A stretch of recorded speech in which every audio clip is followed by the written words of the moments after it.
Bonjour à toutes et à tous. Si vous êtes des habitués, vous avez sans doute noté l'absence de votre désormais rendez-vous préféré des lundis, le nouvel épisode de Lucarne américaine qui n'a pas eu donc lieu cette semaine. Face au vide que j'ai forcément laissé en vous, je ne pouvais pas aller rester sans rien faire, alors je vous propose cette petite vidéo hors série qui va me permettre de revenir sur quelques news de la semaine sur la planète américaine. On va débuter au Mexique. La semaine dernière, je vous parlais de la fameuse finale de la Liguilla de Liga MX qui allait opposer l'América à Cruz Azul, le nouveau classico rofen, en finale qui a finalement donc basculé sur une victoire de l'América. Après un match nul, un but partout ramené de l'Estadio Ciudad de los Deportes, l'antre de Cruz Azul, les Águilas, l'América donc, se sont imposés d'un seul but. Au retour, un but qui a fait énormément parler, puisqu'obtenu sur un penalty un petit peu douteux, dirons-nous, qui ne cesse de faire parler les médias américains, mexicains surtout, depuis. Alors on va pas épiloguer dessus parce que, pour vous dire clairement les choses, ils sont toujours pas tombés d'accord sur le fait de savoir s'il y a penalty ou pas. Ils n'ont toujours pas réussi à se départager, donc on va pas épiloguer sur la question de savoir s'il y avait penalty ou pas, mais il y a eu quand même quelques petits points intéressants sur cette finale. Le premier point intéressant est footballistique, finalement, parce que sur le terrain, c'est quand même Cruz Azul qui a largement dominé, notamment au retour. Malagón, portier de l'América, et que vous verrez probablement durant la Copa América dans les cages du Mexique, a été clairement l'homme du match sur la finale retour à l'Azteca. Il a à peu près 4-5 énormes arrêts, ou en tout cas arrêts importants, qui ont maintenu l'América dans le match. Mais finalement, donc, c'est l'América qui s'est imposé. Et deux petits points aussi sont très intéressants. Le deuxième est pour les amoureux de superstition. Et je sais qu'il y en a beaucoup, surtout quand on parle de football latino-américain. Le tournoi de Cruz Azul a été marqué par un chiffre. Tout a tourné autour d'un seul chiffre. Ce chiffre, c'est le chiffre 33. Alors 33, ça a commencé, entre guillemets, un petit peu, parce que Uriel Antuna, lorsqu'il a été nommé, lorsqu'il a remporté le titre de meilleur buteur du tournoi, il n'est pas tout seul, mais il fait partie des meilleurs buteurs du tournoi, ils sont plusieurs à égalité de points, à l'issue de la phase régulière, a cité un verset de la Bible, le verset 33, le 33.3 de Jérémie, pour ceux qui sont pratiquants. Et je vais vous le lire parce que vous allez voir, il est intéressant, et c'est pour cela que tout a commencé là-dessus. Ce verset dit « Invoque-moi et je te répondrai, je t'annoncerai de grandes choses, des choses cachées que tu ne connais pas. » Alors vous imaginez que forcément, pas mal de supporters se sont excités derrière, et tout le monde s'est aperçu que 33, c'était pas un chiffre anodin, puisque c'était l'âge de la Noria. Alors vous savez peut-être pas ce qu'est la Noria. La Noria, c'est le centre d'entraînement du club, qui est situé, petite anecdote, à côté d'un cimetière, le cimetière de Xilotepec. Et ce cimetière a longtemps été l'un des éléments clés de la fameuse malédiction qui a touché Cruz Azul entre 1997 et 2021, absence de titre, et j'en parlais déjà la semaine dernière, de nombreuses Cruz Azuleadas. Il y a des histoires de fantômes avec une petite fille qui erre au centre d'entraînement après qu'un morceau du terrain du cimetière a été volé. Et c'est cette petite fille qui porterait l'œil en partie sur le club. Ils avaient même fait venir une sorcière pour exorciser les lieux. Ça n'avait pas marché, même s'ils y avaient cru, mais ça n'avait pas marché. Bref, je vous racontais tout ça dans cette histoire de malédiction et de la Noria dans le Lucarne Opposé magazine numéro 9. Mais donc 33, c'est l'âge de la Noria. 33, c'est aussi le nombre de points de Cruz Azul après la phase régulière. C'est aussi, et encore, l'âge qu'avait la chanteuse Julieta Venegas, autrice d'une chanson qui s'appelle Andar Conmigo, qui a été un petit peu décrétée comme étant l'hymne de cette équipe, cette saison. Et enfin, c'est la minute du but de Rodolfo Rotondi sur le terrain des Rayados en demi-finale aller. Alors vous imaginez, il n'en fallait pas plus, tout tournait autour de ce fameux numéro 33, on a même été chercher le numéro de Mauro Formica, qui est l'un des amis de d'Anselmi, l'entraîneur de Cruz Azul. Enfin bref, on est allé chercher des 33 partout, et là où ça devient rigolo, là où ça devient amusant, c'est que sur cette finale, le match aller a terminé sur un score de 1 but partout. Qui a égalisé pour l'América? Julián Quiñones. Quel est son numéro? 33. Match retour, penalty donc douteux. Henry Martin le transforme. Devinez à quelle minute? La 33e de la deuxième mi-temps. Voilà, ça, c'est pour les superstitieux, mais c'était quand même amusant. Et enfin, il y a un dernier point à retenir de cette finale de Liguilla, hein, de Liga MX, c'est les célébrations, c'est le t-shirt et c'est la campagne de communication lancée par l'América après ce titre, parce que vous le voyez, ce t-shirt, si vous nous regardez sur YouTube, si vous nous écoutez, je vous encourage à venir passer sur YouTube, et d'ailleurs, laissez des pouces et des commentaires, c'est important pour nous. Bref, les Águilas avaient un t-shirt sur lequel était écrit Amamemas. Alors, ceux qui connaissent le football mexicain voient tout de suite la référence. Pour les autres, je vais prendre un petit peu le temps de vous l'expliquer. Après avoir gagné le Clausura en 2005, l'América avait remporté une sorte de trophée des champions face aux Pumas, le Campeón de Campeones. Trophée des champions parce que ça a opposé les vainqueurs des 2 tournois. Et donc, ils avaient battu les Pumas, et l'América est une équipe, forcément, qui a longtemps joué sur le fait que elle était un petit peu l'ennemi, hein, c'était un peu le boss de fin, tout le monde la déteste, justement, beaucoup jouaient là-dessus, et Nike, à l'époque, avait sorti un t-shirt sur lequel était écrit « Odiame más », « Déteste-moi davantage ». Et c'était donc une nouvelle étape dans la provocation des Águilas, je le disais. Ils aiment beaucoup, hein, ils se nourrissent de ça. On a déjà raconté cette histoire, je vous invite à aller, je mettrai les liens dans la description sur l'article dans lequel on discute avec un historien de l'América. Il y a aussi le documentaire sur l'América où on vous explique pourquoi et comment l'América aime endosser ce rôle, ce costume du grand méchant de la Liga MX, parce que la Liga MX, pour ceux qui ne la suivent pas, et c'est aussi pour cela qu'il faut la suivre, c'est un film où chacun a des rôles particuliers à jouer, et l'América, c'est le méchant dans ce film, et ils assument totalement. Et donc, ce Odiame más, c'était devenu un petit peu le cri de ralliement de tous ceux qui, forcément, détestent l'América, c'est-à-dire tout le pays, sauf les supporters de l'América. C'est un peu ça, hein, au Mexique, c'est soit vous êtes supporter de l'América, soit vous êtes supporter d'un autre club et vous détestez l'América. Bref, donc, Odiame más, c'est terminé. Place donc à Amame más, aime-moi davantage. Alors, c'est le nouveau slogan du club, ils ont fait toute une campagne là-dessus, c'était affiché partout, ils ont utilisé aussi le hashtag sur les réseaux sociaux. Le président du club, Emilio Azcárraga, le fils d'Emilio Azcárraga Milmo,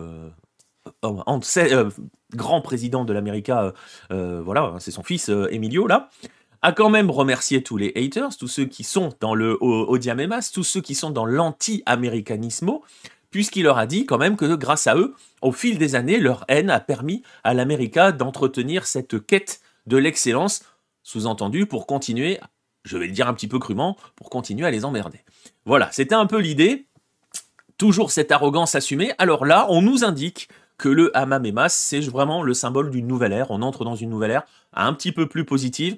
Bon, on va pas s'enflammer, on sait que l'América a quand même ce costume de grand méchant, ils vont continuer à bomber le torse, mais c'est pour cela que l'América est l'América.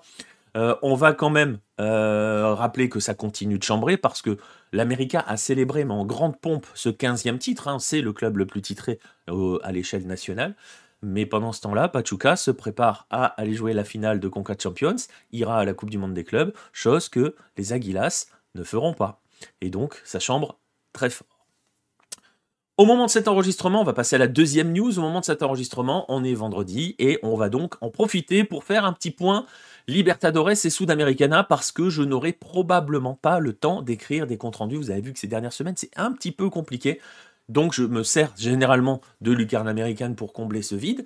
Et comme il n'y a pas eu de Lucarne américaine, je vais le faire ici. On va faire donc le point sur ces deux grandes compétitions sud-américaine. La phase de groupe vient de se terminer et on connaît donc les 16 rescapés, d'un côté pour les huitièmes de finale, mais aussi on connaît les barragistes de la Sudamericana. Enfin, on les connaît pas vraiment parce que vous l'avez suivi, hein, si vous étiez dans le Lucarne américaine de la semaine dernière, ou si vous avez vu la rediff. Les clubs brésiliens certains clubs brésiliens, forcément, ont été fortement impactés par les inondations qui ont touché le Rio Grande do Sul, et donc notamment Grêmio en Libertadores et l'Internacional en Sudamericana.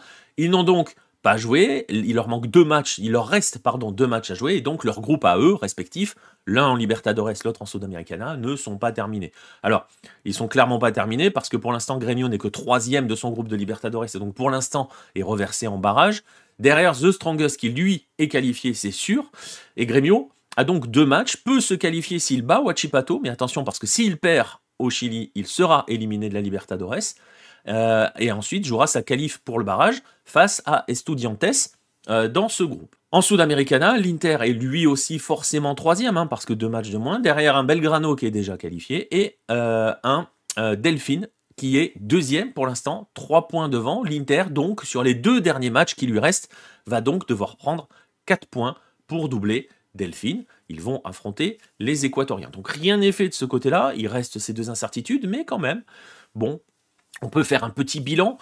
Parce que généralement, si on regarde du côté de la Libertadores, bon, globalement, les qualifiés sont plutôt quand même conformes aux pronostics. Fluminense a survolé le groupe A sans forcément impressionner, mais bon, en termes de points, voilà, et a devancé, et devance au final un Colo-Colo qui a réussi la belle perf, puisqu'il s'est qualifié pour les 8e de finale de la Libertadores, en allant arracher le match nul sur le terrain du Cerro Porteño, et donc doublant le Cerro Porteño à la dernière, enfin pour rien, pour un but de plus inscrit en déplacement. Tel est le critère qui a départagé les 2 équipes.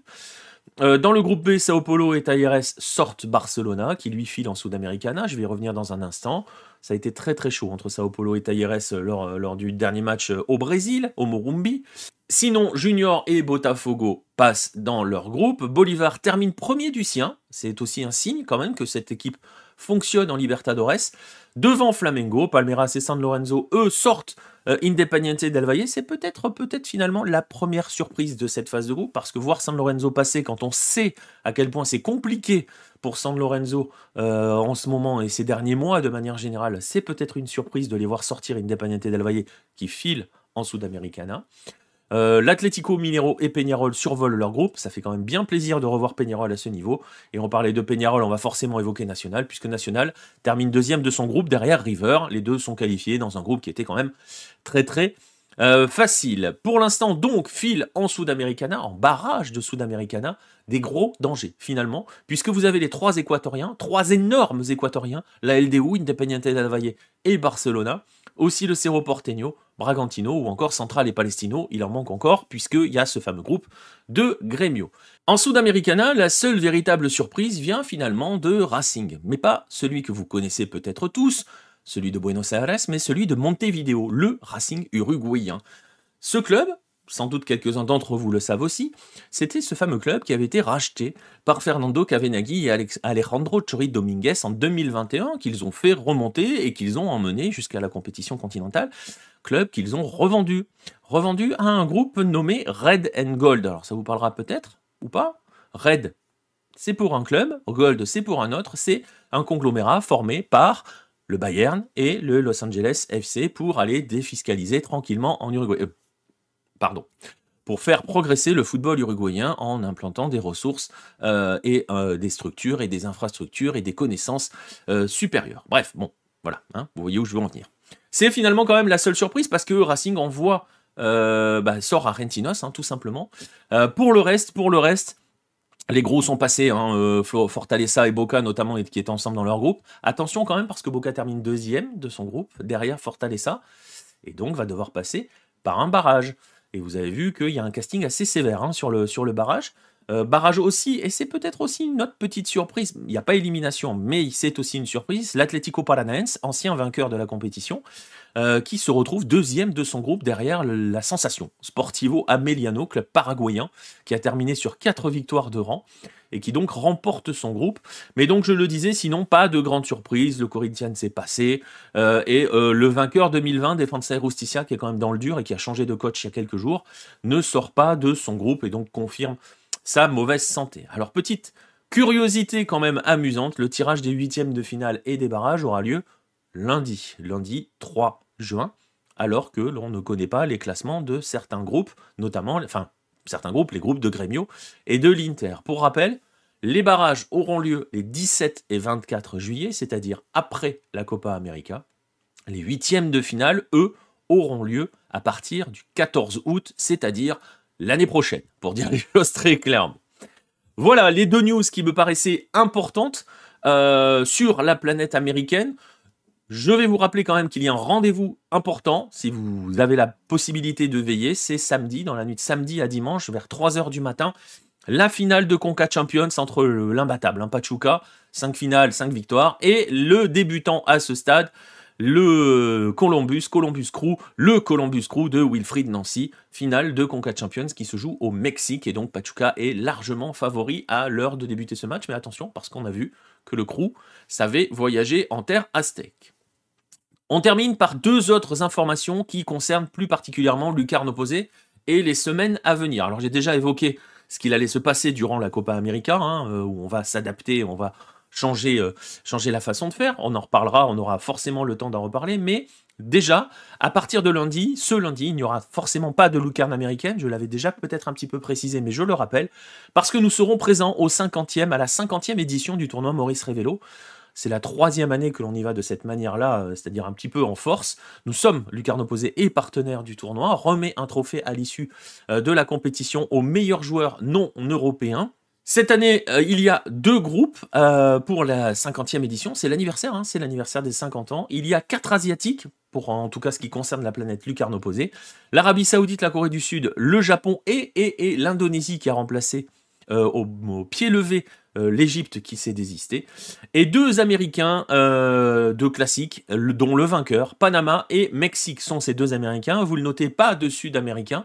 C'est pas de la faute des organisateurs, si vous voyez ce que je veux dire. Il y a certains Sud-Américains qui ont des politiques très compliquées au niveau des jeunes. Mais bon, cela veut dire donc pour vous, pas de live sur les 2 prochaines semaines, puisque je serai en déplacement. Mais si vous êtes dans le sud, parce que ça se passe dans le secteur entre Aubagne, Fos-sur-Mer, Salon de Provence, etc. Vous voyez la région. Si vous êtes dans le coin, allez au tournoi Révélo. Allez assister au match, c'est gratuit, sauf la journée de la finale qui coûte 10 € pour voir les 2 matchs, si j'ai bonne mémoire. Mais allez-y, et puis si vous nous y croisez, n'hésitez pas à venir nous dire bonjour. Vous avez compris qu'on en reparlera beaucoup sur Lucarne Opposé à partir de la semaine prochaine. Dernière nouvelle avant de vous laisser, c'est évidemment cette nouvelle qui est tombée hier pour Lucarne Opposé, hier au moment où j'enregistre, donc jeudi. C'est la sortie du nouveau livre des éditions Lucarne Opposé. Alors vous le savez peut-être ou pas si vous nous découvrez, mais là vous allez forcément donc maintenant le savoir. En 2020, nous avons lancé une maison d'édition. Pendant d'ailleurs, parce que c'était pas terminé à l'époque, pendant que nous produisions une revue trimestrielle, nous avions ouvert une maison d'édition et nous avons donc produit depuis 5 livres. La biographie de Garincha, qui était le premier, une traduction, les 11 Caminos al Gol, traduction des... 11 Caminos al Gol, c'est la version espagnole, on l'a appelé ça les 11 chemins vers le but, qui est un livre de Marcelo Bielsa, écrit plus ou moins par Marcelo Bielsa. Ensuite, Primera Bola, puis il y a eu 22 juin 86, qui était aussi une autre traduction, qui revenait sur ce fameux match de légende entre l'Argentine et l'Angleterre de 1986, qui avait changé l'histoire de l'Argentine et notamment de Diego Maradona. Et ensuite, il y avait eu Maracanazo qui était le dernier, l'avant-dernier donc maintenant, puisque le prochain va s'intéresser aux Jeux Olympiques, il va revenir sur l'histoire des Jeux Olympiques, l'histoire du football aux Jeux Olympiques, uniquement le football, ça suffit déjà largement.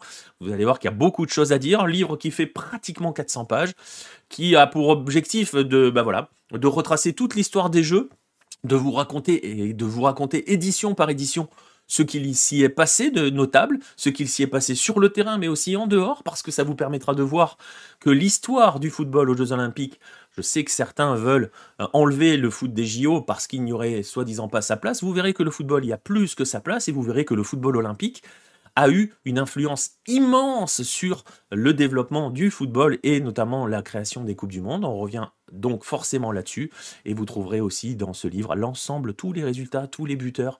Voilà, ça se veut être le livre entre guillemets référence sur le football olympique. Je vous encourage, on a annoncé la sortie du livre. La sortie est pour le 24 juin, on est sur les phases de précommande. J'insiste sur les précommandes, c'est important pour nous parce que nous avons un modèle très particulier. Si vous n'êtes pas habitué, je sais que certains d'entre vous qui m'écoutez ou me regardez connaissent ce modèle-là. On a un modèle qu'on travaille entre guillemets un petit peu à flux tendu, on n'a pas, pour parler de manière économique, on n'a pas de trésorerie, donc on finance les livres, la sortie et la production des livres par des campagnes de pré-vente, de précommande. On l'avait fait pour le Garincha via du crowdfunding, depuis on le fait nous-mêmes sur notre site, parce que nous sommes totalement indépendants, nous n'avons pas de subvention, nous n'avons rien, on fait tout nous-mêmes, et donc on n'a pas de distribution non plus, c'est pour ça que vous ne trouvez pas les livres de Lucarne Opposé dans les librairies, parce qu'on n'a pas de réseau de distribution, on n'a pas les moyens de s'offrir ça, c'est trop cher. concrètement, pour dire les choses. Et donc, tout se passe uniquement sur le site de Lucarne Opposée, sur le site de la librairie de Lucarne Opposée. Je vous mettrai tous les liens dans la description. Et donc, je vous invite, si vous êtes intéressé par ce livre, à le précommander. C'est important pour nous pour justement lancer cette production, financer cette production sans avoir, sans perdre, enfin voilà, pour pouvoir la financer tout simplement. Même pas la question de perdre de l'argent, c'est surtout la question de pouvoir la financer. Donc cette campagne est importante. N'hésitez pas, si vous avez envie de vous faire plaisir, si vous avez envie d'être, voilà, de tout savoir de l'histoire du football aux Jeux Olympiques pour briller en société quand ils vont démarrer, et pour comprendre pourquoi, par exemple, c'était un petit peu un scandale la façon dont la France a géré les derniers JO, petite parenthèse, mais bon, bref. Ça s'appelle Du foot et des jeux, c'est écrit par Richard Coudray, qui intervient notamment sur les cahiers du football, sur Chronique Bleue, sur la Maison Jaune et sur divers blogs, qui a déjà commis un méfait littéraire avec un livre sur Espagne 1982 qu'il a coécrit avec Bruno Colombari, publié chez Solar. Mais je vous le dis, si vous voulez donc plonger dans l'histoire des Jeux Olympiques, du foot et des jeux, ça vient de sortir. La campagne de prévente est ouverte, elle dure jusqu'au 24 juin, date de sortie du livre, et elle est essentielle pour nous et pour notre modèle. Voilà.